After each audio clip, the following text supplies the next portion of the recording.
Welcome back to Great Day Live. We are live this morning from Cardinal Stadium, just hours away from that home opener. U of L facing off against Florida State. They're hoping to make a big statement, come out with their first conference win.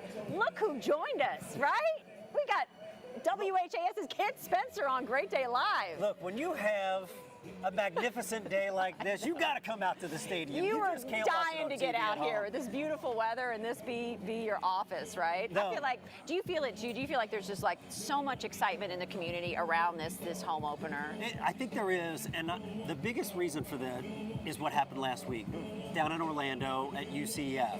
The defense pitching a shutout in the second half.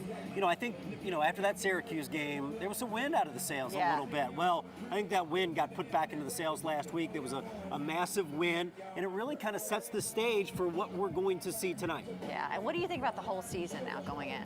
Well, I think there's a lot more, after last week, I think there's a lot more optimism about maybe what lies ahead for Louisville.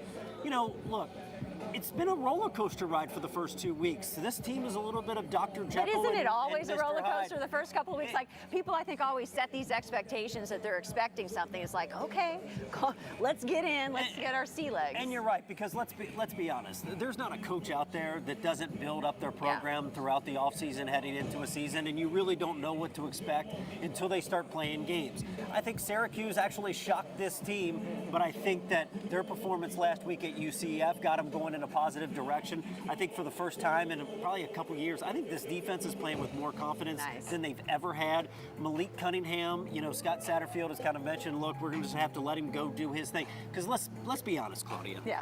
When you have a blank canvas, you don't tell the artist how to paint. You let him go do his thing. Yeah. And that's exactly what I think that they're going to have to do. And yesterday, I had a chance to talk to Scott Satterfield just about this matchup with the Seminoles. Scott, you are 3-1 as Louisville's coach during Friday night games. What is the anticipation that you have when you roll into this stadium and see all of those people waiting for this game tailgating? Well, it's going to be awesome. I know Friday night games here in Louisville are special. People are tailgating all day long. We got a lot going on. It's going to be awesome, and it's a great atmosphere, and it's a definite home field advantage for us. One thing I noticed last week is you even said, Malik said, put it on me. I want it on my shoulders. Is there a fine line between just allowing him to completely go be him and still doing what you guys want to do offensively? Well, there is, but he wants the ball, and he can make it happen most of the time. And whether he's running or throwing, he's a great player. So we put the ball in his hands. We trust in him to make that happen. We obviously have some great players around him, and they're going to have to make their plays as well. But it takes all of them. But when you have a player that's that talented that wants the ball, let them have the ball in their hands. They're going to make good things happen.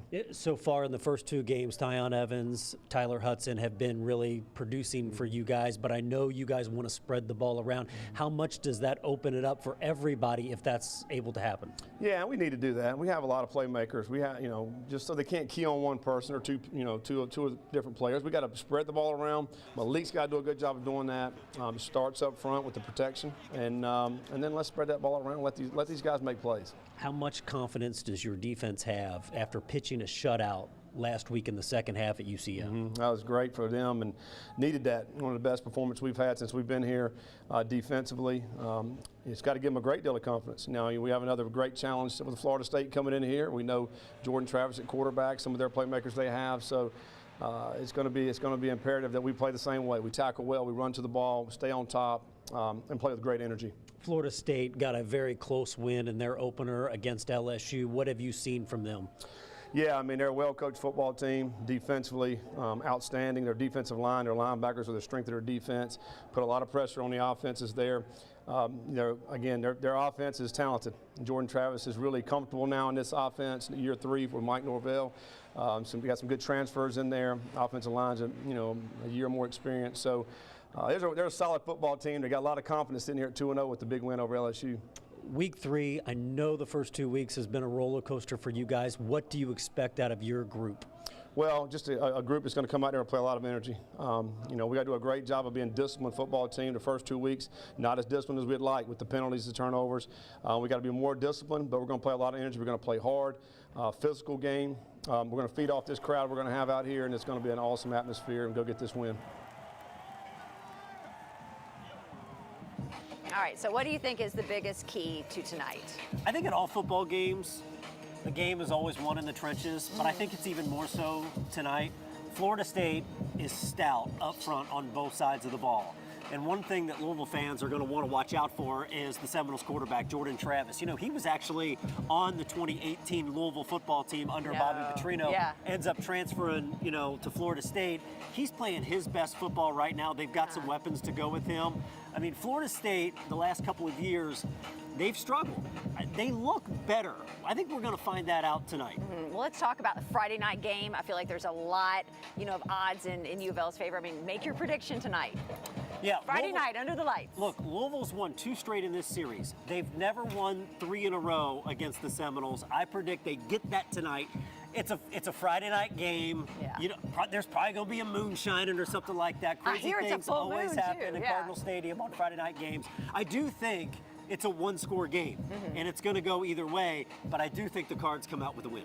Love it. Ken, thank you so much for stopping by. Thanks for having me. Right? This is fun. You need a DJ in your life every day. And, yeah, in fact, And to be here at Cardinal Stadium. I think I'm going to try to load the DJ up in my pickup truck. I'll help you. All right, Ken, thanks so much. Coming up, we're going to turn the spotlight on the student athletes, not just for the work that they do right here on the field, but for the work that they are doing in the community. More Great Day Live straight ahead. Stay with us.